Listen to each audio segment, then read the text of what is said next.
Okay, good afternoon, everybody. Firstly, thanks very much for attending. We've got a bunch of people online as well and a growing audience in-house. So welcome. Firstly, of course, I'd like to acknowledge the traditional owners of the lands on which we meet, and there will be multiple. We've got two guests, one from Melbourne and one from Canberra as well, and acknowledge elders and pay our respects to elders past, present, and emerging.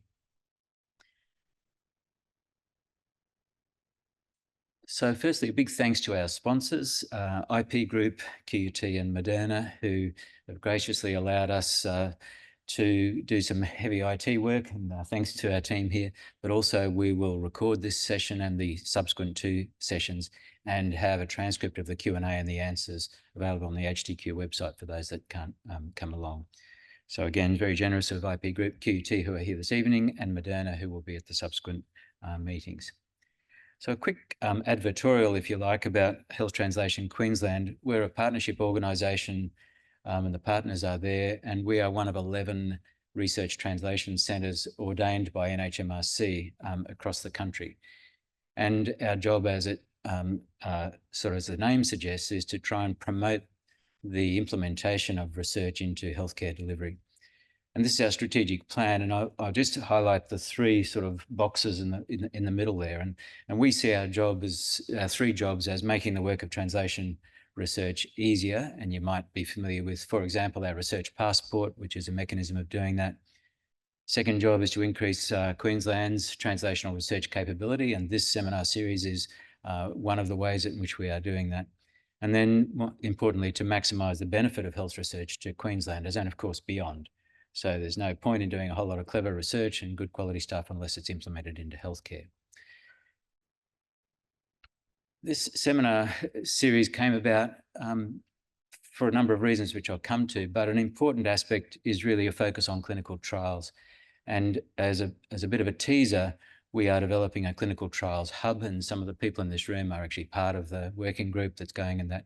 And this will be launched in September, and the plan is to make the job of running or establishing or participating in a clinical trial easier. As you can see there will be some tools to help you define and identify and create clinical trial budgets, how to plan clinical trials.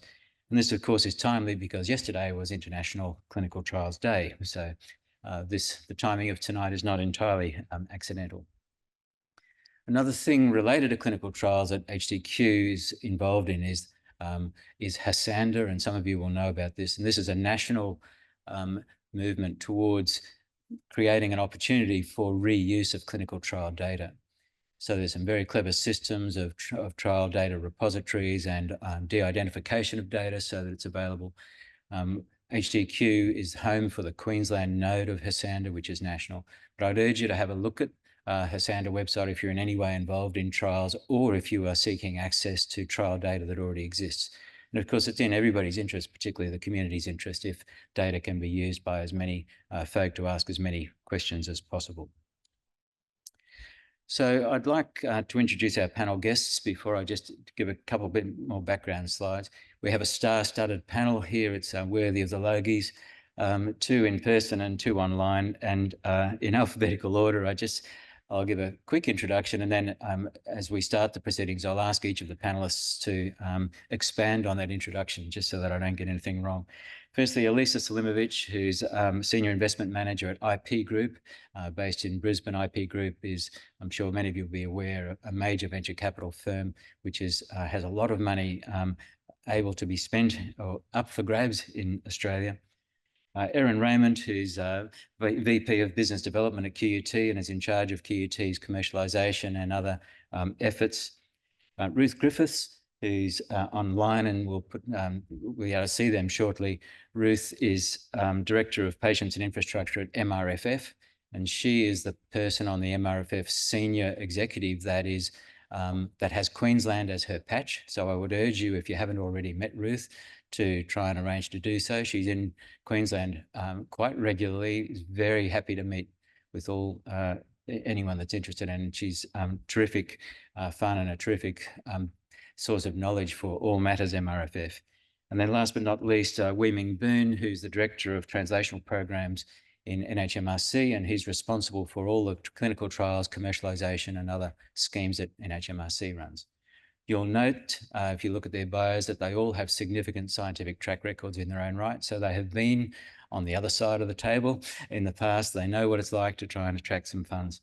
I welcome them to the panel and look forward to an interactive session. So just setting the scene, Queensland has about 20% of Australia's population and contributes 20% of GDP, but it consistently averages around 12, 13, 14% of competitive research funding from all sources, NHMRC, MRFF, charities, other competitive funds. So the question is why, and this was looked at in quite a lot of detail by HDQ in a funding analysis of a couple of years ago. And there are a number of identified contributors to that sort of disconnect between proportion of population and proportion of competitive funds gained. One is a very evident one in that we have actually a smaller pool of applicants from Queensland university and MRI sectors.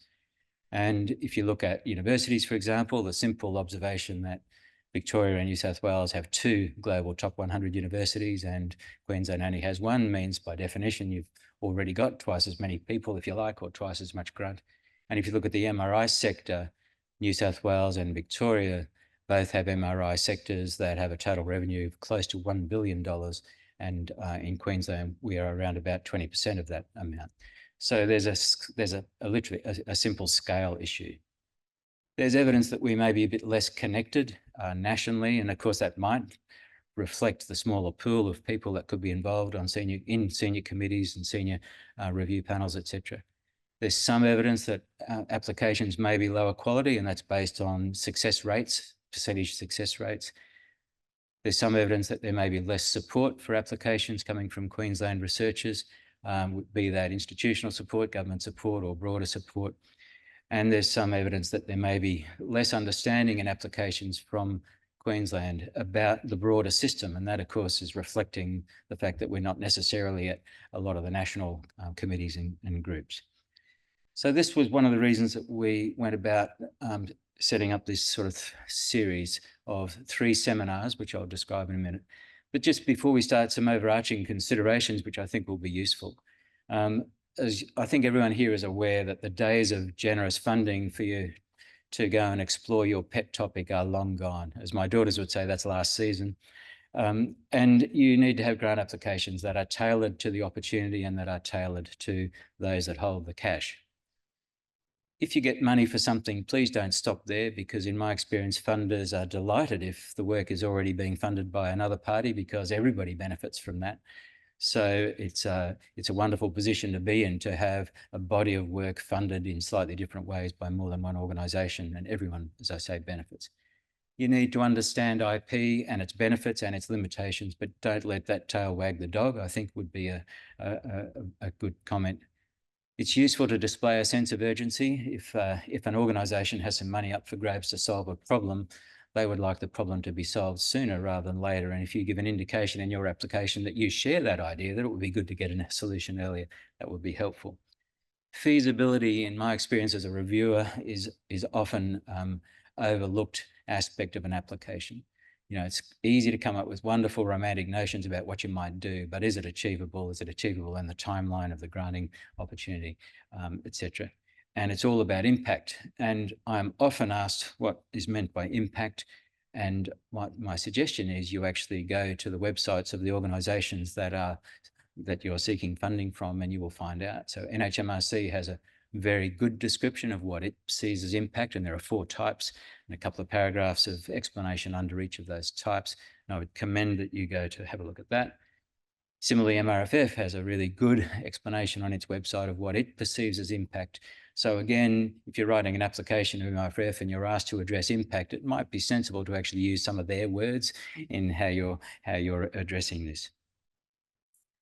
As I said, there are 3 seminars in this series. This is the first. The second is taking a different perspective, which is a much more industry-heavy perspective, as if you are seeking funding from industry, not just for clinical trials, for anything. How might you go about that? How might you improve your chances of success? And again, we've got a terrific panel with Craig Rayner, Michelle Williams, and Mark Lahovey from Brisbane-based major companies. That should be very helpful. And then the final seminar is one where we're going to get experienced and successful money chasers, for want of a better word, health translation researchers that will share their tips and tricks of the trade. So again, here's our panel guests. The format is that, as I said, I'll ask each of the panelists to give a quick introduction of themselves, but then to give the 4 or 5 or 6 hot tips that they would like you to take. It might only be one, but the one thing that they would like you to take away as a broader audience from this. And then it'll be a completely free-for-all Q&A, which I'll moderate. We've got Katrina's going to field all the online questions. We've had some questions sent in advance for people that are unable to make the seminar, which is terrific. And I've got some backup Dorothy Dixes that I have not shared with the panel. So we'll get started. So thanks again, and I'll invite Elisa and Erin up to the stage.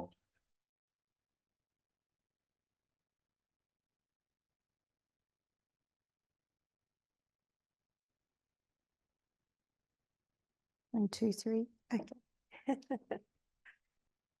Okay, well, thanks very much. Now we have Ruth and Wemming online. Hopefully we can see them soon. But I might start. Erin, you're further to right. Over to you. Okay, so a short bio. So my name's Erin Raymond. I wear many hats.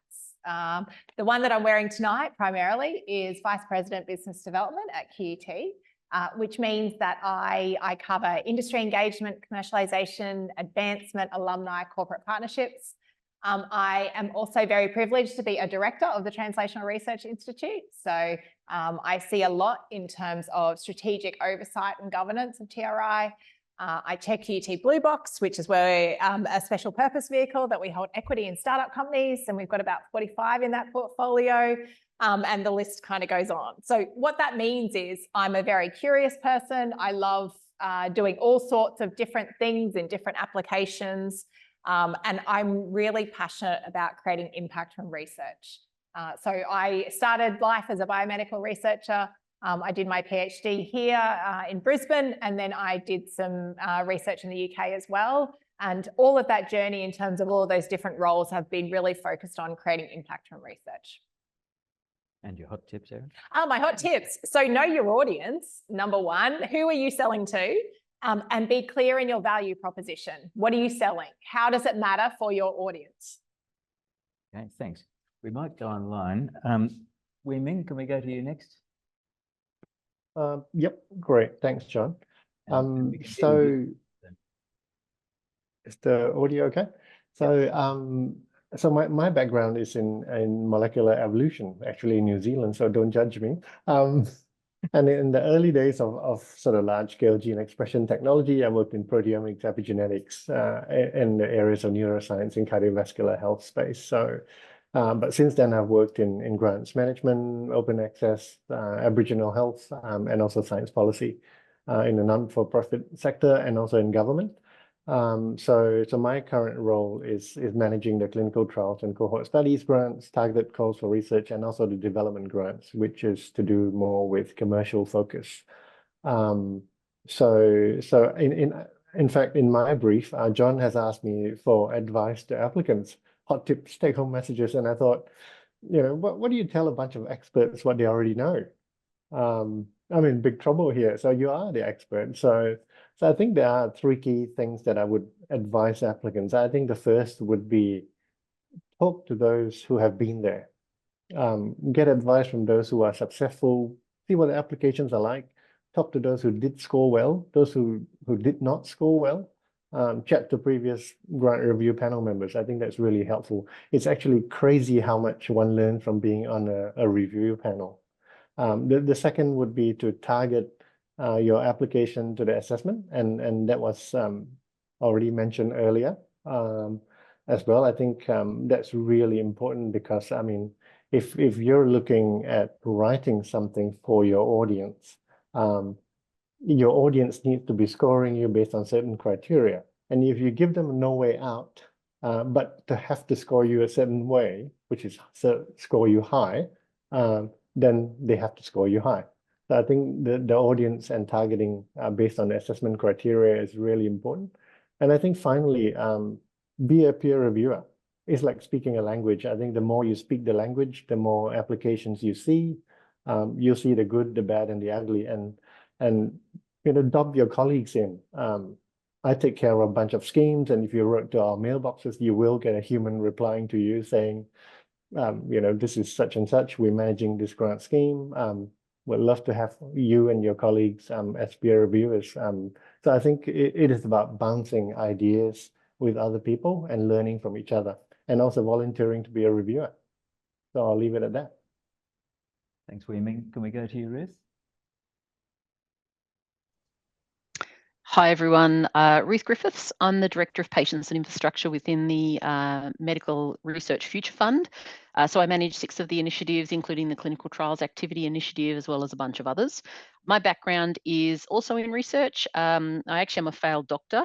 I did medicine and then discovered it wasn't for me, and went to the dark side of research and sat there for about 17 years. And then I decided that I'd like to be on the other side of the funding fence. And so now I work for the MRFF.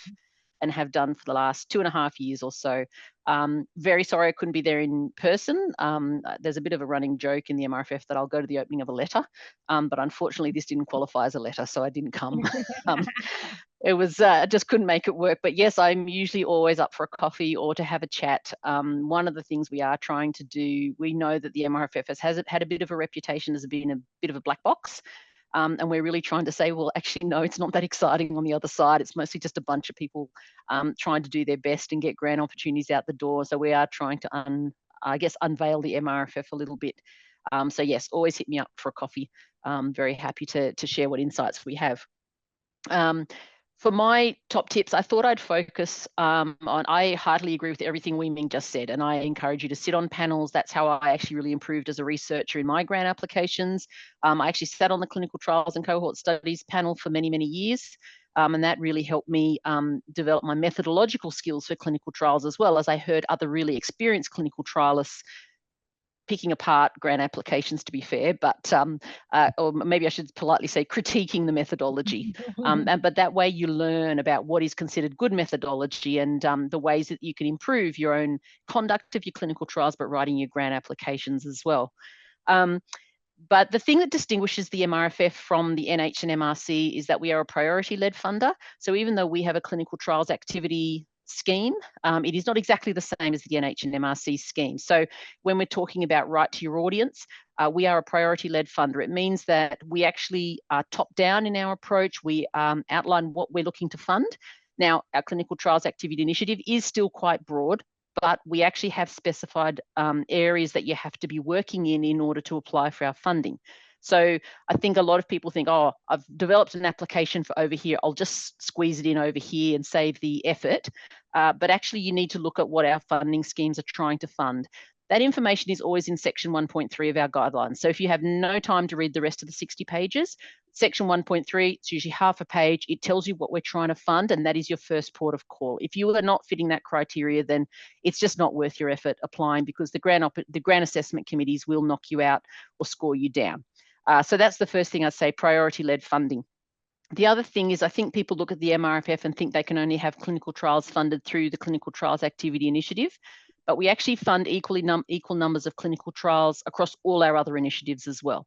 So think broadly across all our MRFF initiatives about where your work may fit. There's a lot of specific areas like cardiovascular disease, dementia, stem cells, all sorts of areas.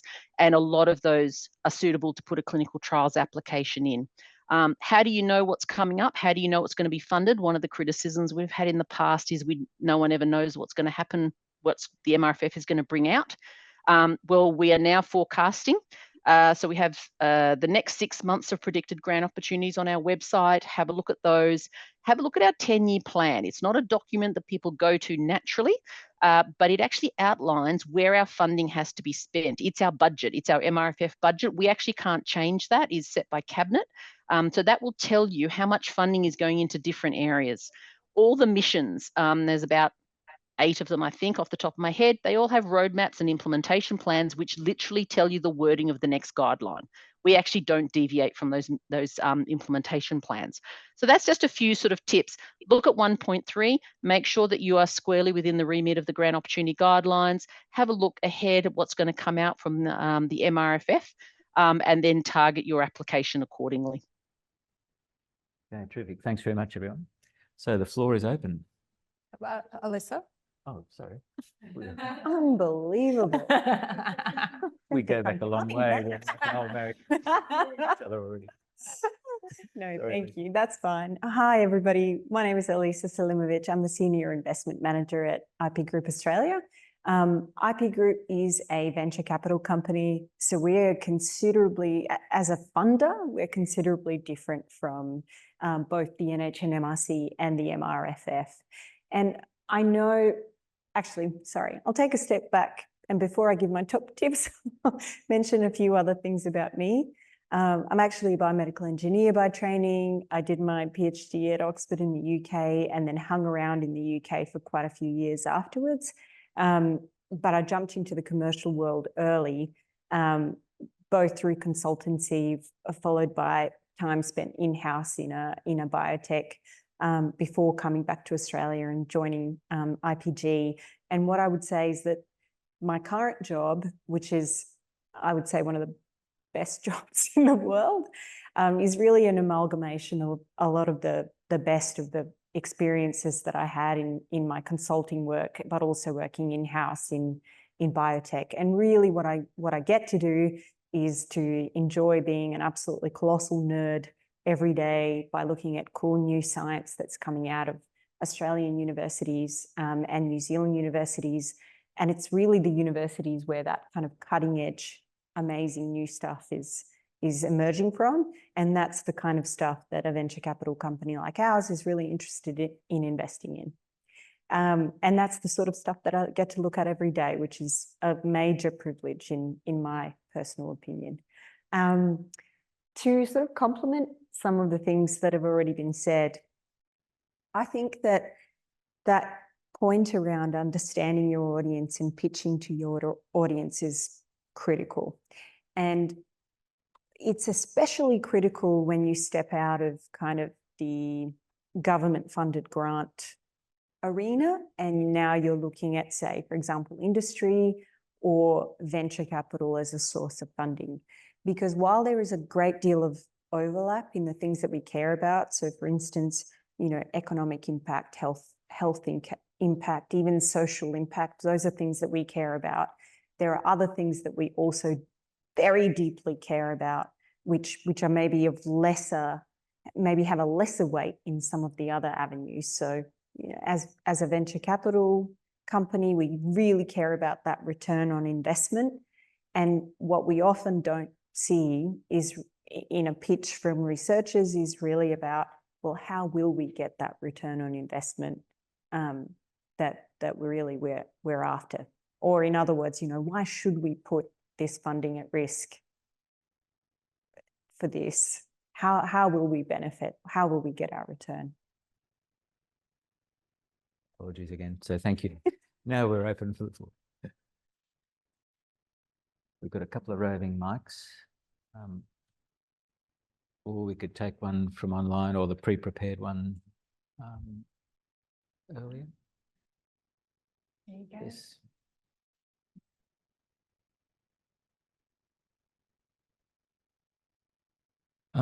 Just a question probably for you, Alyssa.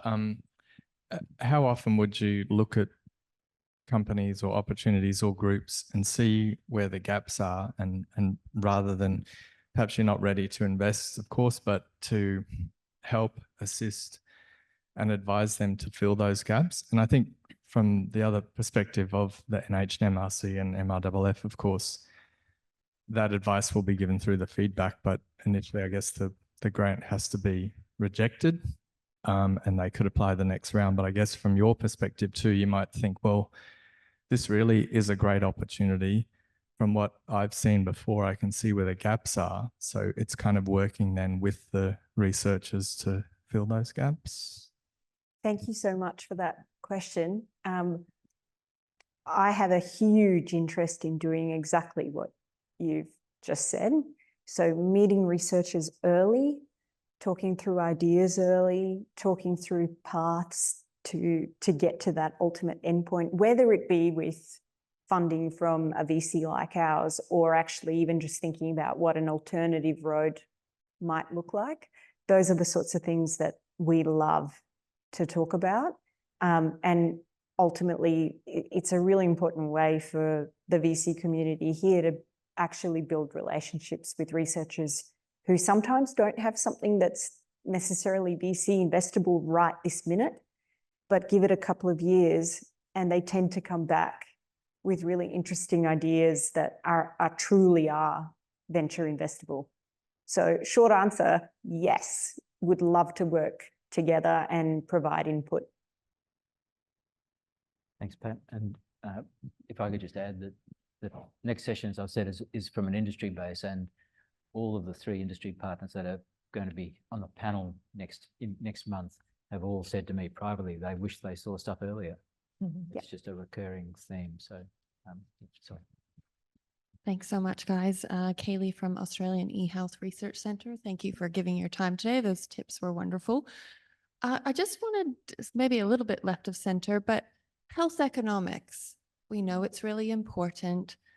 It's kind of a sexy topic all the time, but we don't often see it in MRFF guidelines. It's not kind of highlighted as this is important to bring into your methodology. I was wondering if anyone could speak to that, you know, how early on, say like in an incubator, should we be including and prioritizing, you know, money to establishing the cost effectiveness and stuff like that? I suppose at what point should we be like, hey, we're looking at cost and we're looking at a value proposition?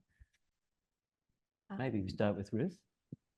Sure. That's a really good question. And we certainly don't include details in our guidelines to that extent. Having said that, it is obviously a highly valuable thing at the right time in a clinical trial life cycle. And I think the reason why we haven't gone down the track of highlighting it specifically is because we do fund or we have a policy remit to fund a range of studies. Not all of them will have health economics as a relevant part of the methodology. We fund from phase 1 through to phase 3 in our general clinical trials program, phase 3 onwards in our ICTC program, the International Clinical Trials Program. Having said that, it is absolutely commented on and expected when relevant by our grant assessment committees, and it will be picked up if it's not there, but this is something that would be policy relevant for the question that you're asking. So I think the answer is always put it in if you think this is a valuable thing, because grant assessment committees will expect to see it. It's part of the norm of clinical trials methodology, I'd suggest now. We try and make sure that we have health economists as well as statisticians on our assessment committees as well, so the expertise is there. So I'd say just because it's not mentioned doesn't mean it's not valued. It's just that we fund in such a broad area, it's not always highly relevant. But I'm happy to hear you push back if you think it should be relevant to all clinical trials that we consider. Yeah, definitely. So I think in terms of when we're bringing together research teams to solve, particularly to solve health challenges, something like how or who is going to pay for this at the end of the day is always a really critical question. And I think getting, again, diverse perspectives in early when you're at the planning stage, whether that's, I mean, I would assume that a reimbursement pathway in health economics is kind of critical for a lot of the things that venture capitalists might invest in. And it's similar for any of our projects that might fall down a commercialization pathway as well. We need to understand what that looks like in terms of those financials and how we can then demonstrate the value of that compared to current practice, and how that can eventually become successful. Because unfortunately, at the end of the day, if it doesn't stack up on those metrics, often it won't get, past where you are right now. So. Can I chip into that, which is more of an observation than necessarily a hot tip, but something that I've noticed in reviewing a bunch of different types of opportunities, from therapeutics, diagnostics, medical devices. I've definitely seen almost a really, really heavy focus on health economics when we're looking at medical devices, for example. So pretty much anything where you're looking to change say, for example, a surgical intervention process, something where, you know, that will ultimately impact the way a patient is handled within a hospital setting, I've noticed that that tends to be an area where health economics is a big driving force of uptake and reimbursement. The other, in therapeutics, what I've noticed is that it ends up coming down to cost. And so, you know, if you're proposing to sell to the market a therapy that's going to be come at a huge cost to either the private insurer or the, you know, say like a national insurer in the case of Australia, that's where that health economic analysis really starts to come into play. And so it's almost tailored to individual opportunity, or its importance and relevance seems to be dependent on those factors. You know, is it a medical device? Are you changing a procedure? Are you changing things around in the hospital? Are you trying to get many, many people to use a very, very expensive drug? And if I could add, it's also crucial to know what's currently on the market or in the market. You know, are you replacing a very effective, cheap widget or drug with an almost equally effective but incredibly expensive one? And the answer from government will be no. Yep. I'm sorry. Yep. I think it's on. Hello. Yep. Hi, this is probably more of a question for Alyssa from IP Group. I was just thinking about clinical trials before coming here and the different regulatory pathways and so on. And I just wanted to ask you from a VC's perspective, where you've got different opportunities, one where you might have a standard phase 1, 2, 3 drug trial, which is reasonably large, especially in the phase 3 component of it. Would you say, if you're also looking at a situation where somebody's got an orphan drug indication and they've got smaller trials, a higher cost per patient drug at the end of it, and an accelerated regulatory approval regime, which would you as a venture capital person get more excited about? Because if you've got a massive phase 3, I assume IP Group would probably want to syndicate with other investors potentially on that one.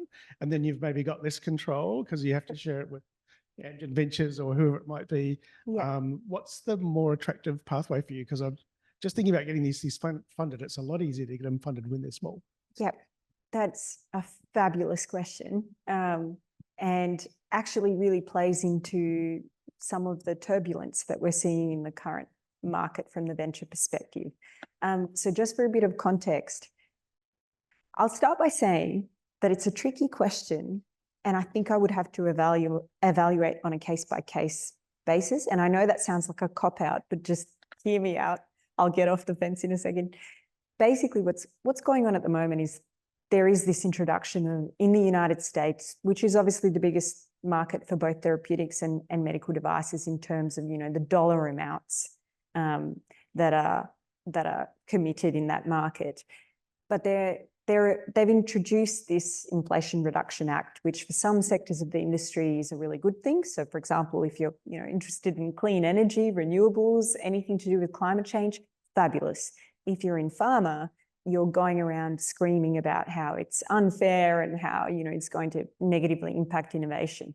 But one consequence of the Inflation Reduction Act and the way that it's been structured is that a drug that is being developed for an orphan indication, for example, once it has approval for that orphan indication, if you intend to then branch out into a different but related indication, the clock immediately starts ticking until you will be up for a price negotiation on that drug.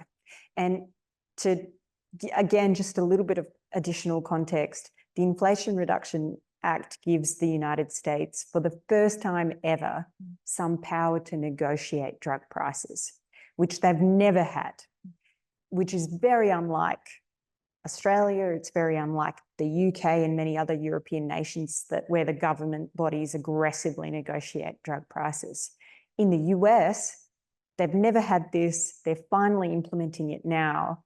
And what's happening is that basically from 2026, any new drug You know, a new drug that's a small molecule will have 9 years on the market before it's eligible for price negotiation, or if it's a biologic, it'll be 13 years.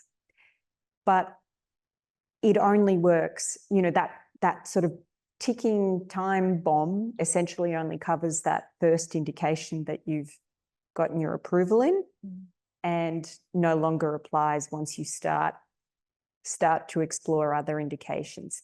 And this is actually critical because the orphan indication strategy has been extremely important for pharma and biotech, because you contain costs by going into smaller, more niche indications, fewer patients. The trials aren't so enormous, but you're able to generate data that can then let you pivot into bigger indications with larger populations. But that's now really tricky because the moment you get that first approval, that clock will start ticking. So you have to think about, how am I going to access the biggest possible population as soon as possible? And that's why that question around, you know, would you be more excited by an orphan indication versus something that might have to go through, you know, a $50 to $60 million or $100 million phase 3 trial? That's why the answer to that is it depends. Does that make sense? Yeah. I think we've skirted around the question actually through the last two, but was really wondering, you know, we're writing into, if we're writing to MRFF or an HMRC, into an Australian clinical context.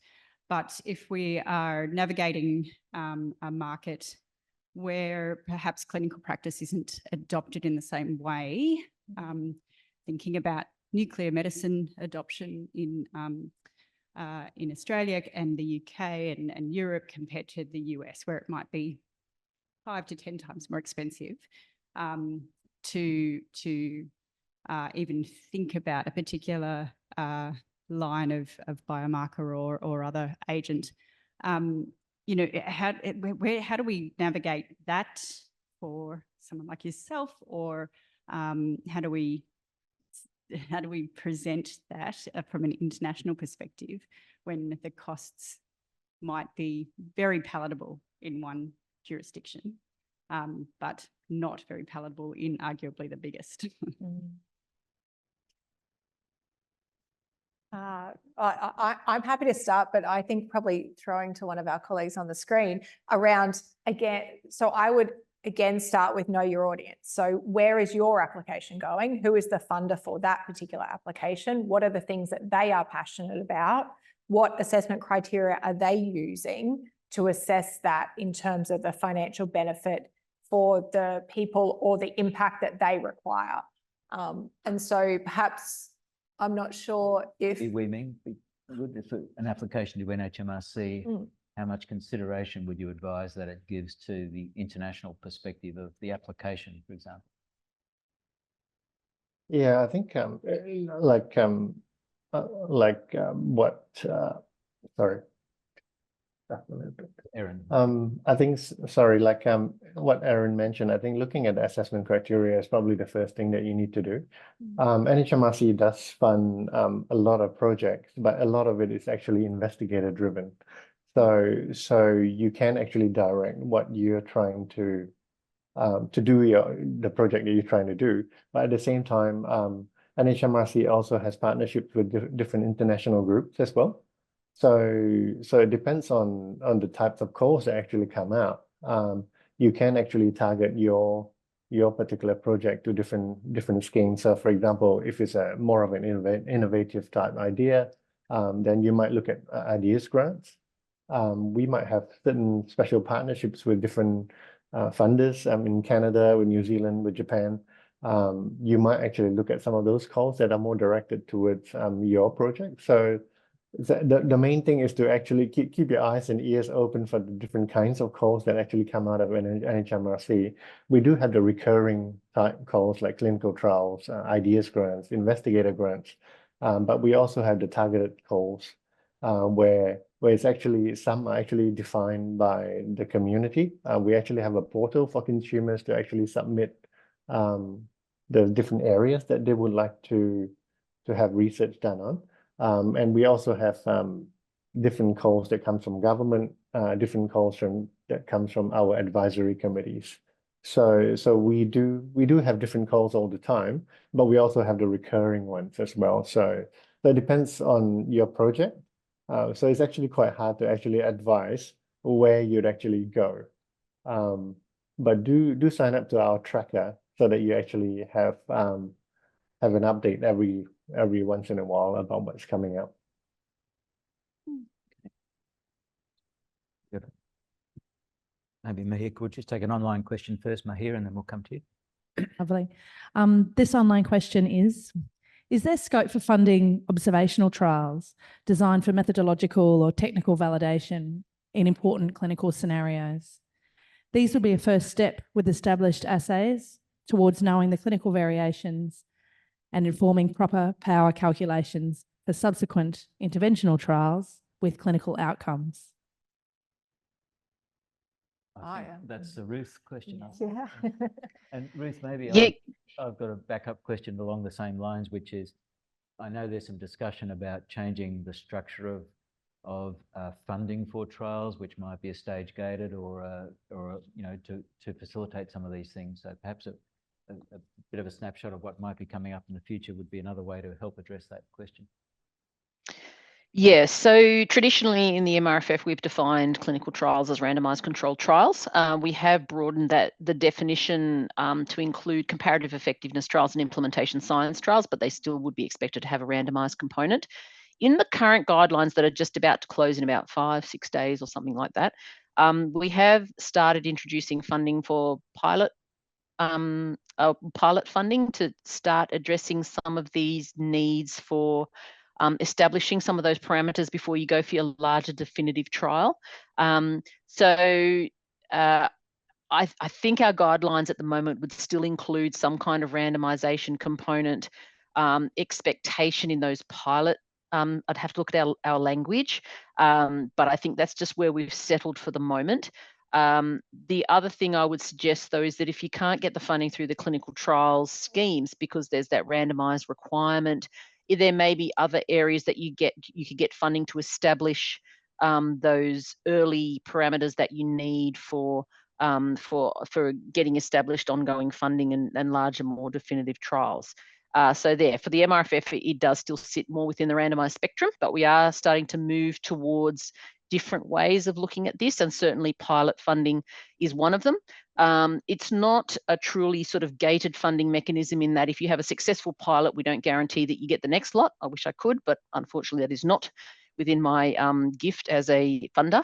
You'd still have to apply for more competitive funding, but at least you'd be de-risked or have more parameters settled before you come back for your bigger bite at the cherry. We are playing around with other ways of looking at funding for clinical trials. We've introduced our new innovative trials funding scheme where we're funding platform trials specifically out of a separate pot of funding. We're looking at registry-based clinical trials. I have some other ideas up my sleeve, which I can't say in a public forum. Otherwise, I'd give you a heads up that they were coming. But we are trying to think more along these lines for how do we address these needs that the clinical trial sector has. Another area where we're doing something somewhat similar to that gated funding is our Frontiers initiative, where you can apply for up to $25 million, and they're supposed to be sort of moonshot, big picture kind of goals. But the Grant Assessment Committee works a little bit differently in that you can apply for a whole bunch of funding, but the committee may come back and say, we're going to give you the first lot because we want to see if you're successful or you're showing some early wins or that sort of thing. And so we sort of almost gate it a little bit more. And then you're able to come back in the next tranche and ask for the next tranche of funding for the same project, but you might get sequential funding up to $25 million.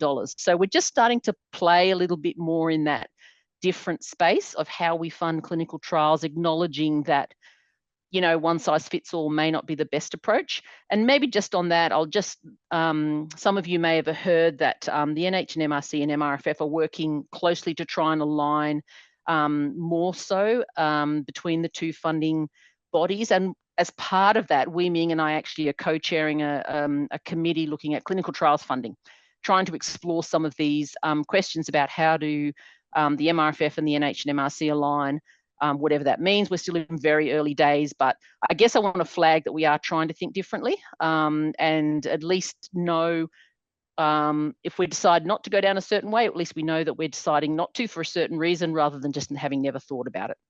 That was a lot of words, so I'll probably stop there. And Ruth, I think in the current cardiovascular diabetes TTRA, there's a clear opportunity in there for the sorts of pilot studies that are talked about, particularly use of language about how you might identify questions. So there may not be money in the clinical trials program, but correct, there is opportunities elsewhere. Mahir, and then we'll go back to Kat. That's a good introduction. Thanks, Ruth. So my question's actually to Alicia. You've talked about deciding that you want to fund a particular product, but once you've made that decision, there are a lot of steps along the way. So can you tell us more about how you decide on particular milestones and stop-go considerations when you've got a changing commercial landscape? And also, in particular, because investigator data is not always that clean to interpret in a stop-go kind of scenario. Absolutely, thank you. So I would say that, so I did mention, I think you picked up on it, that the sort of turbulence of markets and what happens in the broader market impacts the way that we think. But I would say that over the last 6 years at IPG, one thing that I've learned is that the things that we invest in, and it's one of the reasons why we actually make very few investments on a per year basis, is that your thesis has to be solid at the start when you make that investment. And then it also needs to be pretty solid, even at the time when, you know, when, I don't know, the company or the opportunity or the technology is technically not working out. So that question of, you know, a couple of years have passed, would you make, if you had the same initial data, would you make that investment? The answer should be yes. So that's to sort of tackle the question around evolving commercial landscapes. I guess the second is really about how we structure the programs that we invest in. And we think about those milestones pretty, we spend a lot of time thinking about them. One thing I would say is that view has definitely shifted even over the course of the 6 years that I've been with IP Group. So for example, when I started in 2018, 2019, leading into 2020, 2021, basically leading into boom times for investment, where it seemed that, you know, any great new idea, you could find a co-investor at a certain early stage of development. Now we're in a very different market where the cash is being held quite conservatively by a lot of people on whom we rely to help us to support our companies once they've kind of matured enough.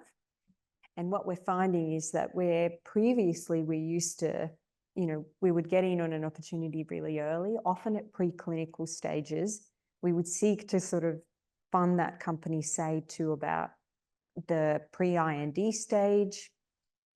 And then we would look to get that next investor in to help us drive the clinical trial phase of development. Now we actually have to plan for really funding through that clinical proof of concept. Because what we're noticing is that others in the market, particularly the bigger investors in the US and even pharma, at the moment, probably until the end of this decade, until the giant patent cliff that pharma's going through at the moment ends, we're going to see a preference for the later stage stuff, mid to late stage, you know, things that are already beyond phase 2 of clinical development. So now we're really thinking about, well, okay, what does that phase 1, phase 1B, maybe phase 2A clinical trial need to look like? And all of those things are kind of getting factored into the overall evaluation of an opportunity, even when, you know, the thing that you're looking at is nowhere near clinical trials. Sorry, that was a very long-winded answer. I think that having had a couple of spin-outs, both failed, the big lessons that you learn coming from an academic environment is very early on. What's your exit strategy? You don't even think about that when your entire life is devoted to your research program, and you're not actually, so that right from the first minute, there's a discussion of, how do we get out of this? And they're not getting out of it necessarily to make money, but they're getting out of it so it can get to the market, because otherwise it just falls. So some preparedness for that question is very useful when you're approaching VC and industry.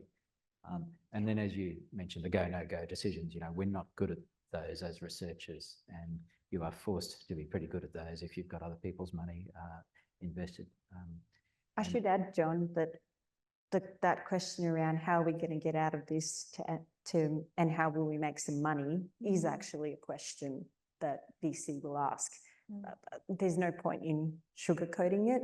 Of course, we love to have impact. I think every venture capital company will have a thesis and a set of values, and they'll choose the opportunities that they invest in accordingly. But ultimately, as a venture capital company, we're a particular type of funder who is interested in getting a return on investment. So our preference is that, when we think about that endpoint in sight, we are delivering that return on the money that we've invested. Got another online question. Another online question. A similar question to the one before. So trials involving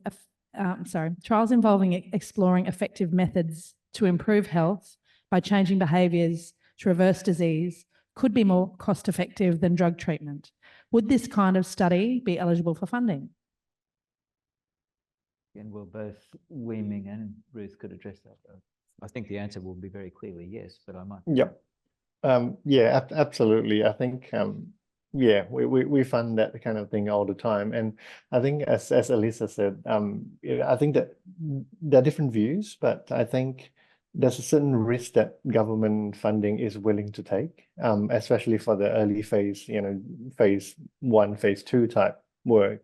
And we have actually done some analysis, in fact, with MRFF, showing that we actually fund quite a lot of phase 1, phase 2s. And as phase 3 and 4, it kind of tails off because the funding level is actually a lot lower. So there are certain element of risk that government will take. But then this question of who is willing to pay and who is able to pay is actually quite important as well, especially for things like development grants, where we're actually focusing on health projects that can actually be commercialized. So this talk of a willingness to pay and ability to pay is a really important factor. So I think, Alyssa, you've hit the nail on the head when you're talking about that, not sugarcoating and just coming out and say it. Ruth, have you got anything to add? Yeah, I'd just say yes, we absolutely will fund preventive health studies on the first point.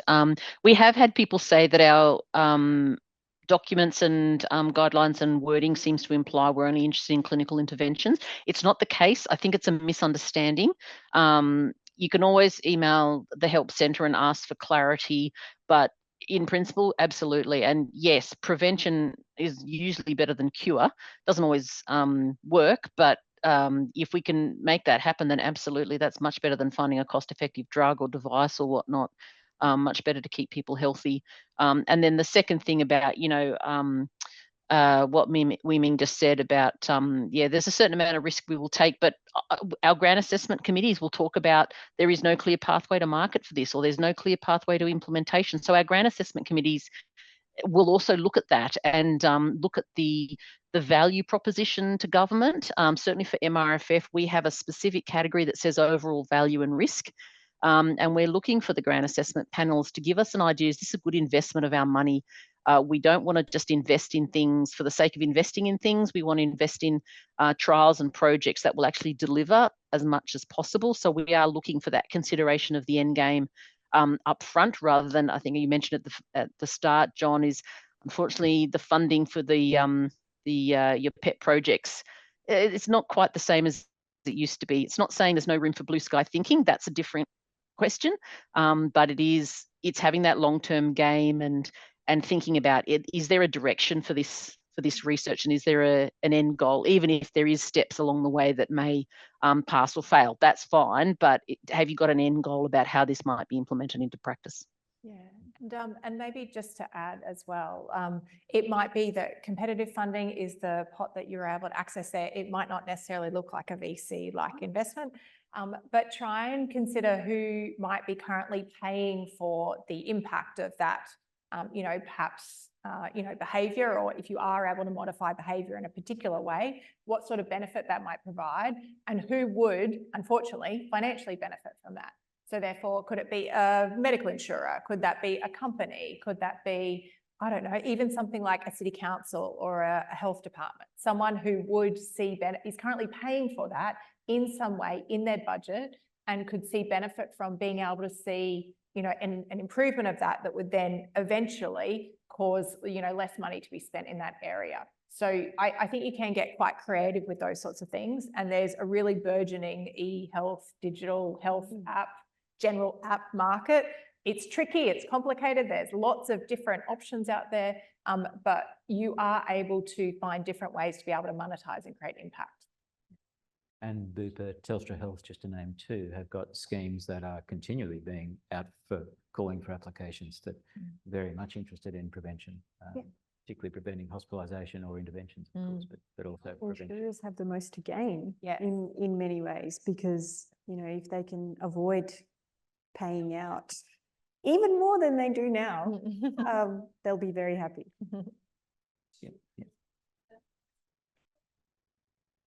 Now, Pat, you're getting greedy here. 2 questions. Yeah, sorry to ask 2 questions, but this is really for Wei Ming and Ruth, but actually I love the way you have the top tips at the start. It's a great approach. It's really fantastic. Thanks. So in regards to, say, national calls from for initiatives, how does the assessment panel or the program designers reconcile I guess the fact that experts might sit in different geographic areas and different states, and they may or will end up being competitors? So what are the mechanisms now or in the future? And in a way, Ruth, you alluded to one that I thought would be great in the gated approach. So for the second phase of funding, you could look to get other experts involved. But the fact that they might be competing, but yet it's probably in the interests of the nation and the issue at hand that they might be brought together, and what mechanisms could there be to achieve that in some cases? That's a great question. So firstly, just in terms of grant assessment procedures, the MRFF is very much aligned with the NH and MRC's grant assessment processes. So certainly for our funding schemes, if you're applying to the scheme, you're not allowed to sit on the panel. By and large, I know NH and MRC is not quite the same, but for MRFF, there tends to be that separation to try and remove some of that competitive nature. We obviously manage conflicts of interest in the same way and that sort of thing. So the basics are there to try and minimise that. We also do try, and certainly on MRFF panels, have a variety of not just academic researchers on there, but we will often have industry representatives or health services delivery partners, and we try and do a breadth of people in our grant assessment committee. So it's not just the same people assessing the grants, it's actually people who have more of that translational edge, and we do try and incorporate that. One of the things, just in terms of, competitors and joining funding, I think for the first time, I could be wrong, but we had guidelines recently on PASC, or post-acute sequelae of COVID, long COVID, as everyone knows it. And we were looking to fund a platform trial. And I'm pretty sure that as part of the first stage funding that we did, one of the outcomes could be that we suggest that multiple applicants band together for the second stage. So we're starting to try and look at that, because you're right. In some cases, you actually don't want competition. You'd rather people come together. And you don't want people to be fighting against each other for a funding pool. We find that particularly in some areas where there is a small sector capacity, we would rather people join together.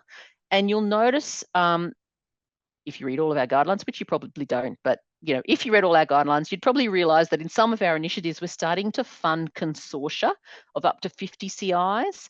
And what we're trying to do is do exactly that, is to bring people together and try and reduce the competition, and because we would rather that everyone is working together towards the same thing, not to stifle ideas, but so that there's not this sort of, competition. So we did this in the primary care grant opportunity that closed recently. The PASC one I just mentioned, we're doing it in the childhood brain cancer that I think is still open for application. So there's a number of different ones where we're actually trying to go, okay, we're going to give you permission to bring big groups together to try and address these problems, because we actually think it's better for you to work together and pull towards the same goal rather than constantly fighting for funding and introducing that competitive nature in case, competitors are on grant assessment committees. So they're just a few thoughts from me. Thanks, Ruth. And Pat, anecdotally, I was on the advisory panel for an MRFF scheme recently, and the two non-scientists on the panel, both community reps, were very strongly pushing for collaborative approaches. So we allocated a significant chunk of money for collaborative approaches. You couldn't apply for as a single investigator. And that's the advantage of getting people from outside the sector to give them put them in prominent positions where they can influence things. So that was it was really interesting to see how that worked. And to fair play to MRFF, it was responded to, and clear guidelines along those lines came in. So one more question from the floor. Thanks. Look, just coming back to the discussion around changed clinical practice and non-pharmaceutical interventions, I think that's where the health economics discussion we had early on becomes so critical, because obviously venture capitalists are probably not that interested in funding things that are not going to lead to a new product. But often even government at the moment is very much driven by, the innovation agenda, new products, where's the next $1 billion drug going to come from? Can we be part of that? So, and absolutely, they're absolutely critical to where we're going. But yeah, we also need to look at those non-pharmaceutical interventions and the changed clinical practice that will lead to either preventative or better outcomes. So. How do we continue to drive that in an agenda that at the moment is driven by a dollar return? Erin? Well, I think if you actually look at some of those interventions, though, the dollar return to broadly society would be far outweigh what potentially some new pharmaceuticals might be. But it's about trying to understand who is paying for that. So if we're looking at, from a perspective of trying to understand how we're going to fund those things to a point where they are widely deployed, it's about trying to get a really good understanding of the ecosystem, try and understand who are the parties within that ecosystem that are currently paying for that in various ways.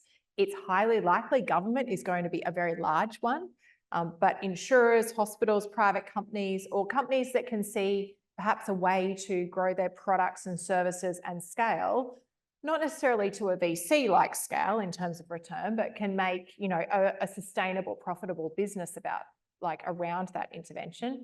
It's about trying to understand those different factors and then putting the right case for support in front of those people. So I would advocate for very much trying to understand that ecosystem, trying to understand the different drivers, the different parties in there, the different people that are paying for it currently, and appealing to the fact that by doing this sort of intervention, you can in some way reduce the amount of money that they pay and get a better outcome broadly. But often that takes people that might be a bit more visionary and people that are perhaps more directly affected by the issue. And I think the mistake that's often made in the health economics argument to government, particularly state health and federal health departments, is that nothing we do is going to save the government any money, but what it's going to do is allow more people to be treated for the same allocation of money, and therefore improve the health of society. So you don't say to the health minister, if you start this intervention, you're going to have a whole lot of empty beds, because we've got waiting lists for everything. So the empty beds are just imaginary. So it's not an argument of a dollar return on investment, but more healthcare for the same dollar. And there's a distinction there, which is often missed in applications. And you only need the first lecture from a health minister to get that, well and truly implanted in your brain, but it's an important thing. So we've got a bit of, we're a few minutes over time. Is there a burning question from the remote? Yep. There is a question. There's a few questions, but here's one. Given that later phase investment happening by pharma and other investors, are you seeing companies seeking evidence of greater patient engagement through the earlier development phases to help de-risk the chance HTA process will lead to reimbursement success, i.e. demonstrating relevance and unmet patient need? So can I just make sure that I've heard it correctly? It was increased patient engagement In the earlier phases. in the earlier phases, so sort of phase 1, but Oh, maybe even or preclinical. even preclinical. And more consumer advocacy, perhaps? Yeah. That's a really good question. So I say that because I must admit, until recently, until really thinking about having to fund the kind of clinical proof of concept of pretty much every new therapeutic or medical device that we support, I think on the therapeutic side, that's almost been slightly back of the mind in the sense that we always figure, well, okay, we'll get to this point where we're just about ready to enter the clinic, and then we'll really start to think about it. But as I mentioned earlier, I think that landscape, the funding landscape, the landscape of investors who are willing to come alongside you to fund those really big trials that are bigger and more expensive, that's where I think it actually has brought those thoughts forward a lot more.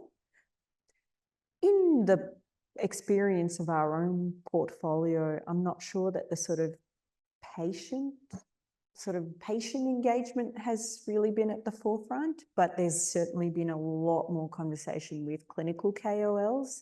So people who are really engaging with patient groups specifically, see people on a daily basis, have an understanding of how you might, how you can kind of subdivide giant patient populations into subsets of patients that could be treatable, or ways in which you could select them for a clinical trial.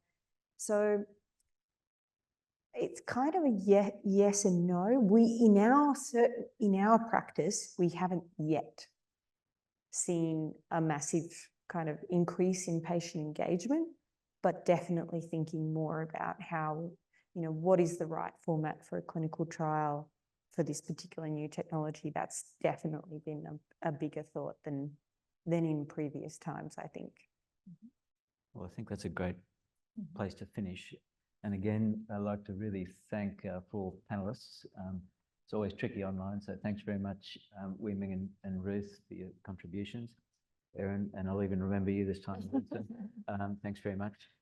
There is, for those in the auditorium, there's an opportunity to catch up with the panelists afterwards outside.